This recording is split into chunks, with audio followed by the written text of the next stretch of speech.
Hi friends, आज Sunday रे कौन कौन बनୁଛି लंच रे। ये चुंगुड़ी माछ, ये माछ रोही माछ, ये किसी चुना माछ। आजिकल माछ आइटम संडे अच्छी आज घरे समस्ते छुट्टी रे। चलो तो बनइबा केमिति बनुଛି देखिबा।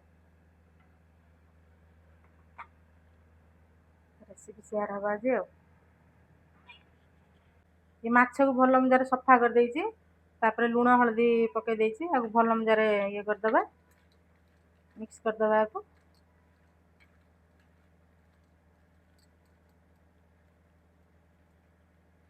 तेल टी हमर गरम हो गलानी, तापर आको हमें भल मजार एमती भाजी दबा।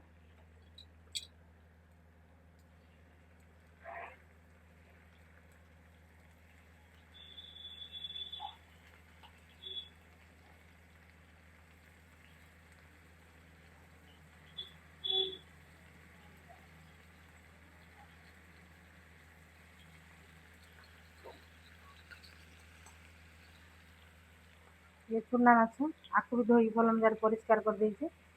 आधरे लूण हल्दी सब मिक्स कर देइछि। एटी पैन टी गरम हो गलानी, सोरिष तेल किछि नेइछि। आधरे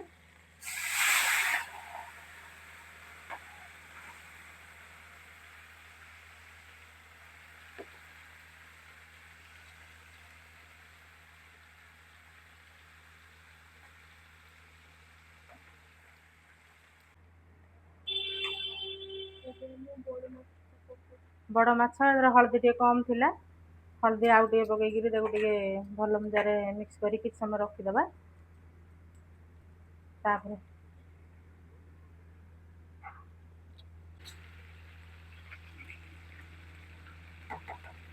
ये माछ हमर हो गलानी, एटा अपन पलटै दबा। आउ टिके हबो तेज कर दबा गैस।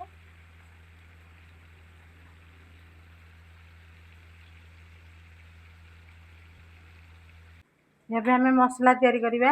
प्याज रसुण अदा टमाटो आको पेस्ट कर दबा।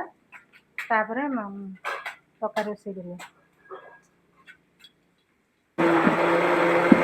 मसला पेस्ट करी प्याज रसुण अदा टमाटर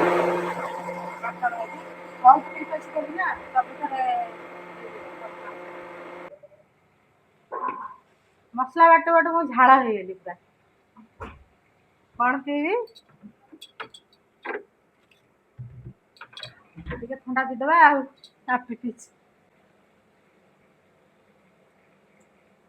ଗରମରେ ଥଣ୍ଡା ଥଣ୍ଡା ପିଇକିରି ରୋଷେଇ ଆଉ। ଏବେ ଇଏ ହେଇଗଲାଣି ମୋର, ଟିକେ ପଞ୍ଚଫୁରନ ଦେଇଦବା।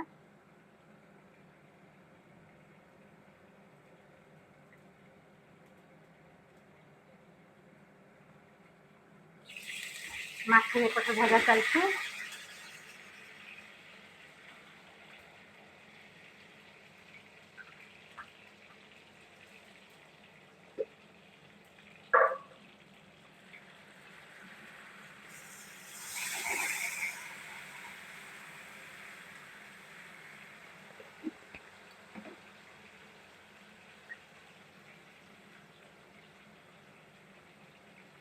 ଲଙ୍କା ଗୁଣ୍ଡ, ଧନିଆ ଗୁଣ୍ଡ, ଲୁଣ, ସେମ୍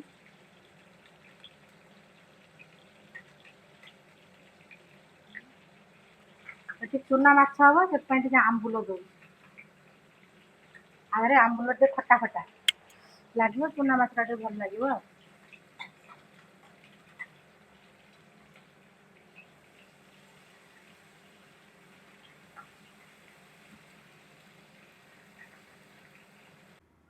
ये तेल कढ़ाई पकईदबा। ये माछटी भाजिया, बड़ माछ तादरे छोट माछ भाजले आंसिया गंध आसता ना, से अलग कढ़ाई भाजा।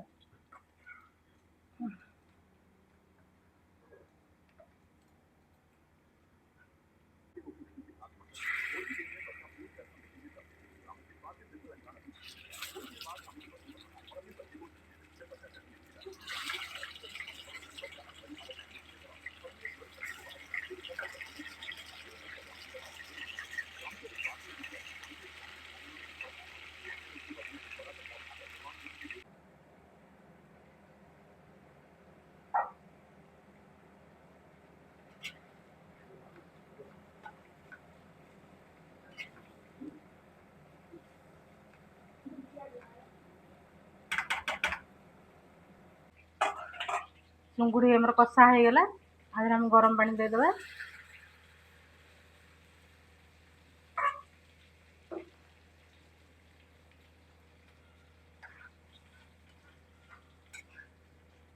ଗରମ ପାଣି ଦେଲେ ଟିକେ ଜଲ୍ଦି ହେଇଯିବ। ଏବେ ଆମେ ତାକୁ 5-10 ମିନିଟ୍ ପାଇଁ ଘୋଡ଼େଇ ଦେବା। ଏପଟେ ହେଇଗଲାଣି ମସଲା ଚୁନା ମାଛ ପାଇଁ।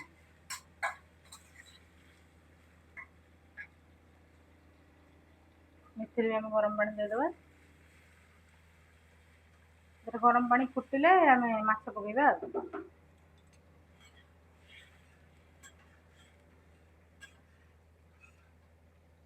ଟିକେ ଘୋଡ଼େଇ ଦେବା 5 ମିନିଟ୍ ପାଇଁ।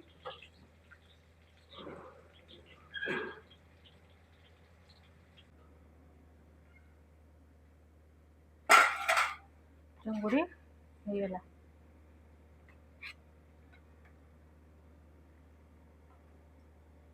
ଧନିଆ ପତ୍ର ଟିକେ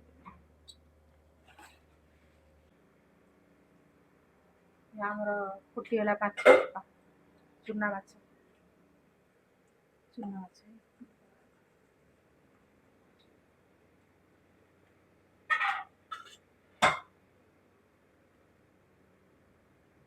ଆମ୍ବୁଲ ପଡ଼ିଛି, ଟିକେ ଶୁଖା ଗଲେ ଭଲ ଲାଗିବ।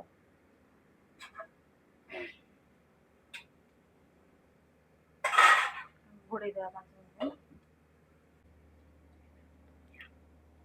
ଧନିଆ ପତ୍ର ଟିକେ ଉପରେ ଦେଇଦେବା ଚୁଙ୍ଗୁଡ଼ିରେ ବସିବା ଲାଗି। କେମିତି ହେଇଛି ଦେଖିବାକୁ ତ ବହୁତ ସୁନ୍ଦର ଲାଗୁଛି, ଖାଇବା କେମିତି ଲାଗିବ ନା କଣ? ବାପା ଖାଇଲେ କହିବେ। ଏବେ ହେଇଗଲା ରେଡ଼ି। ଏବେ ଆକୁ ବାହାର କରିବା।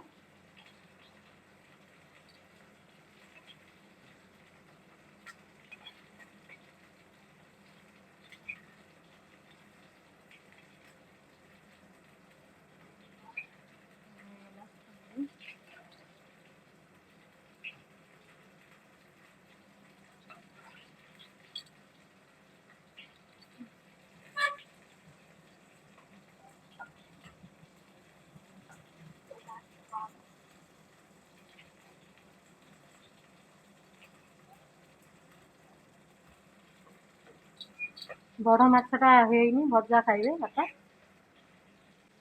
ଏବେ ପତିଦେବ ବସିଛନ୍ତି ଖାଇବା ଲାଗି। ଆସ, ରେଡ଼ି ହେଇଗଲା।